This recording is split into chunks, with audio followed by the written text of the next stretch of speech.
ल है हाम्रो चाहिँ अब टक्क लाएर छानसान छाइसेर नि हाम्रो चाहिँ बारको सब काम सुरु भइसक्छ है। हामीले चाहिँ अब यो नर्स सबै गरिसकेका छौँ। अब लगभग भोलि पनि लाग्छ। अनि त्यसपछि उहाँ दाइ सबभन्दा मेन मिस्त्री भने चाहिँ उहाँ दाइ हो हाम्रो दाइ। उहाँ दाइ हो सबभन्दा मेन। त्यसपछि त्यो दाइ काट्ने दाइ। अनि म चाहिँ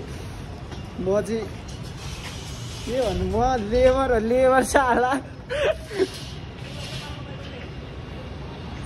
होइन त दाइ। ओ दाइ कटाइ कस्तो चल रहा? कटाइ कस्तो चल रहा? बाबा छ है यस्तो फ्रेम बनाएर निस्कछौँ हामी चाहिँ। ल आजको लागि बाइक भोलि अर्को हुन्छ है।